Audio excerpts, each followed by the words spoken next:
Imam Ahmad sering mendoakan Imam Syafi'i. Sampai-sampai anaknya bertanya, "Ya abati, ayya rajulin kana Syafi'iyyu? Fa inni sami'tuka tukthiru min ad-du'a lahu." Wahai ayahku, siapa itu Syafi'i? Saya dengar kau sering sekali mendoakan dia. Maka apa jawaban sang murid Al-Imam Ahmad? "Ya bunayya, kana Syafi'iyyu kasyamsi lid-dunya." Wahai anakku, Imam Syafi'i itu seperti matahari bagi dunia. Wa kal afiyati linnas, sebagaimana keselamatan bagi manusia. Fahal li hadaini min khalaf? Apakah ada pengganti dari dua perkara ini? Ya. Matahari bagi bumi, apakah ada pengganti matahari? Enggak ada. Keselamatan bagi manusia, apakah yang bisa menggantikan keselamatan? Tidak ada. Itulah Imam Syafi'i. Ini jawaban yang luar biasa dari Al-Imam Ahmad bin Hanbal rahimahullahu taala. Kemudian para hadirin rahmati Allah Subhanahu wa taala, di antara keistimewaan Al-Imam Syafi'i rahimahullah, beliau digelari dengan Nasirul Hadis, Nasirul Sunnah. Beliau adalah orang yang tegar di atas sunnah. Bagaimana tidak, beliau belajar kepada Al-Imam Malik rahimahullah. Belajar belasan tahun. Al-Imam Malik dikenal sebagai orang yang keras terhadap bid'ah dan tegar terhadap sunnah. Ya. Banyak perkataan Imam Malik menunjukkan kebencian beliau terhadap bid'ah. Kemudian tatkala beliau pergi ke Baghdad, beliau bertemu dengan banyak ahlu ra'yi, orang-orang yang berpendapat terkadang menyelisihi sunnah, dan muncul banyak bid'ah di Baghdad, di Kufah, di Baghdad, di Irak banyak bid'ah. Sehingga beliau dikenal sering berdebat dengan ahlul bid'ah. Imam Syafi'i dikenal salah seorang yang sering berdebat dengan ahlul bid'ah. Disitulah nampak hujah al-Imam Syafi'i sampai beliau dikenal dengan Nasirul Hadis, penolong hadis Nabi sallallahu alaihi wasallam. Karena kalau ada pemikiran-pemikiran yang ingin menjatuhkan hadis Nabi sallallahu alaihi wasallam, maka dibantah oleh al-Imam Syafi'i. Kemudian di antara keistimewaan beliau memiliki karismatik yang luar biasa. Imam Syafi'i. Imam Syafi'i sangat dicintai oleh murid-muridnya dengan kecintaan yang luar biasa murid-murid beliau terhadap Imam Syafi'i rahimahullah. Di antaranya Abu Thawr. Abu Thawr, beliau ini adalah seorang yang belajar kepada Imam Syafi'i dan dia punya mazhab tersendiri. Ada mazhab Abu Thawr. Sebagaimana Imam Ahmad muridnya Imam Syafi'i tapi punya mazhab tersendiri, mazhab Imam Ahmad. Nanti akan kita jelaskan tentang sejarah berdirinya mazhab. Tapi sebelumnya kita sebutkan Abu Thawr adalah seorang yang faqih, ya. Dan beliau pernah ditanya Abu Thawr, karena Abu Thawr muridnya Imam Syafi'i, dikatanya kepada Abu Thawr, manakah yang lebih faqih? Asy-Syafi'i atau Muhammad bin Hasan? Jadi seorang mengatakan, wahai Abu Thawr, mana yang lebih faqih, yang lebih pintar? Imam Syafi'i atau gurunya? Gurunya Imam Syafi'i Muhammad bin Hasan. Imam Syafi'i berguru kepada Imam Malik dan juga berguru kepada Muhammad bin Hasan muridnya Abu Hanifah. Ditanyalah Abu Thawr, mana yang lebih faqih? Imam Syafi'i atau Muhammad bin Hasan? Maka apa jawaban Abu Thawr? Dia mengatakan Asy-Syafi'i afqahu min Muhammad wa Abi Yusuf wa Abi Hanifah wa Hamad bin Salamah wa Ibrahim wa Alqamah wal Aswad. Kata Abu Thawr, Syafi'i lebih pintar, lebih faqih daripada gurunya Muhammad bin Hasan, daripada temannya Muhammad bin Hasan Abu Yusuf, lebih faqih daripada gurunya Muhammad bin Hasan Abu Hanifah, lebih faqih daripada gurunya Abu Hanifah. Ini jawabnya emosi kayaknya. Kamu tanya Imam Syafi'i lebih faqih atau Muhammad bin Hasan, dia lebih faqih daripada gurunya, daripada guru-gurunya, daripada guru-gurunya. Lebih faqih Imam Syafi'i. Ini menunjukkan kecintaan yang luar biasa kepada siapa? Al-Imam Syafi'i rahimahullah ta'ala. Di antaranya, ya padahal Abu Thawr dahulunya pengikut mazhab Ahlul Ra'yi, pengikut dari mazhab dari murid-muridnya Abu Hanifah rahimahullah. Akan tapi tatkala mengenal Imam Syafi'i, maka dia berubah haluan. Bahkan mencintai Imam Syafi'i lebih, bahkan mengunggulkan Imam Syafi'i daripada guru-gurunya yang terdahulu, bahkan dari nenek gurunya dahulu. Ya, dari kakek-kakek guru terdahulu. Demikian juga Imam Ahmad rahimahullahu taala. Imam Ahmad berkata, "Sittatun ad'u lahum sahran. Ahaduhum Asy-Syafi'i." 6 orang yang aku mendoakan mereka di waktu sahur. Di antaranya Imam Syafi'i. Bayangkan, 6 orang yang dikhususkan didoakan oleh Imam Ahmad rahimahullahu taala. Ya, bukan didoakan sama ustaz, didoakan sama siapa? Imam Ahmad rahimahullahu taala. 6 orang tersebut mungkin bapak ibunya di antaranya 2, kan tinggal 4. Satunya Imam Syafi'i rahimahullahu ta'ala. Bahkan Imam Ahmad sering mendoakan Imam Syafi'i. Sampai-sampai anaknya bertanya, "Ya abati, ayya rajulin kana Syafi'iyyu? Fa inni sami'tuka tukthiru min ad-du'a lahu." wahai ayahku, siapa itu Syafi'i? Saya dengar kau sering sekali mendoakan dia. Maka apa jawaban sang murid Al-Imam Ahmad? Ya bunayya, kana Syafi'iyyu kasyamsi lid dunya.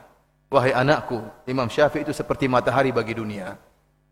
Wa kal afiyati linnas, sebagaimana keselamatan bagi manusia. Fahal li hadaini min khalaf? Apakah ada pengganti dari dua perkara ini? Ya. Matahari bagi bumi, apakah ada pengganti matahari? Enggak ada. Keselamatan bagi manusia, apakah yang bisa menggantikan keselamatan? Tidak ada. Itulah Imam Syafi'i. Ini jawaban yang luar biasa dari Al-Imam Ahmad bin Hanbal rahimahullahu taala. Para hadirin rahmatillah subhanahu wa taala, di antara keistimewaan Al-Imam Syafi'i, Al-Imam Syafi'i rahimahullah menggabungkan antara madrasat ahli ra'yi dan madrasat ahlul hadis. Jadi Imam Syafi'i tadi kita jelaskan, beliau pertama belajar kepada siapa?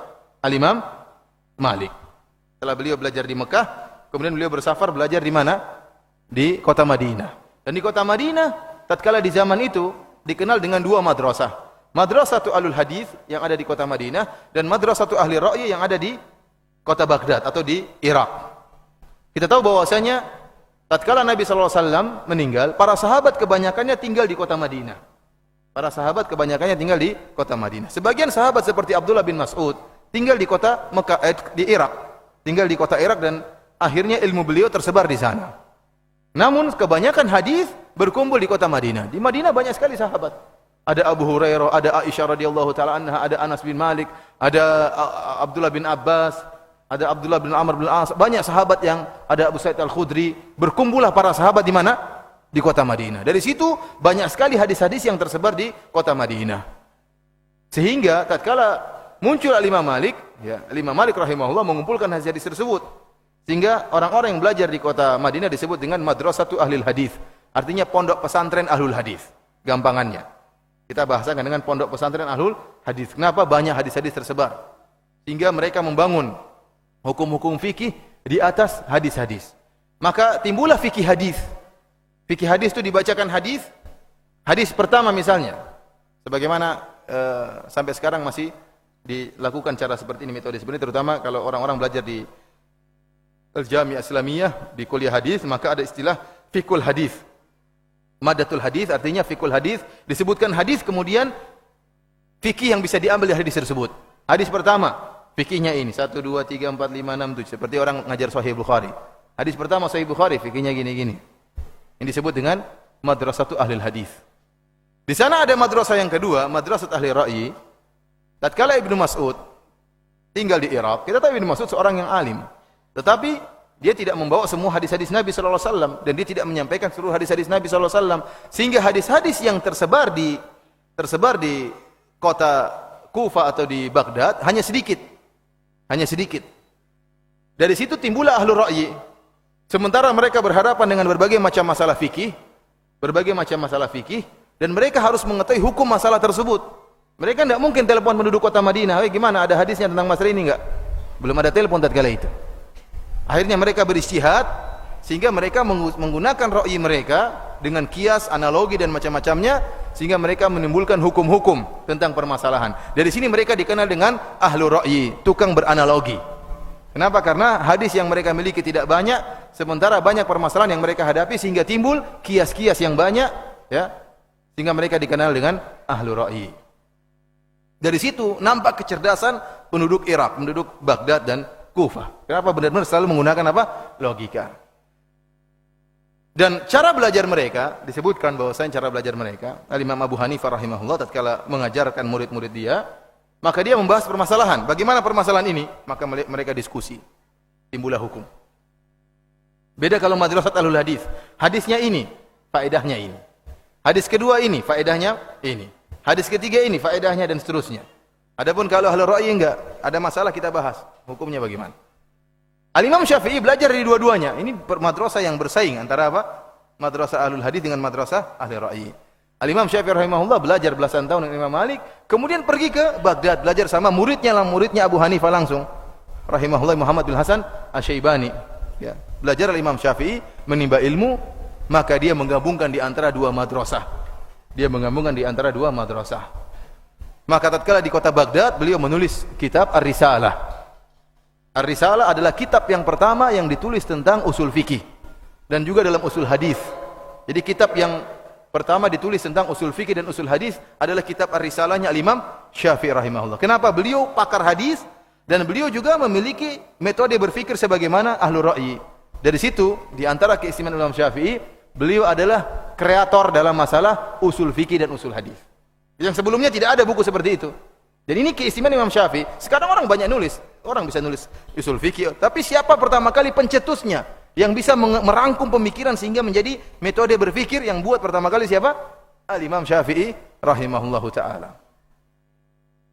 Kemudian beliau juga menulis kitab Al-Um. Kitab Al-Um adalah kitab fikih. Kitab fikih yang pertama kali disusun berdasarkan bab-bab fikih. Bab ini, kemudian dalilnya ini. Bab ini, dalilnya ini. Kemudian bahasan masalah fikih.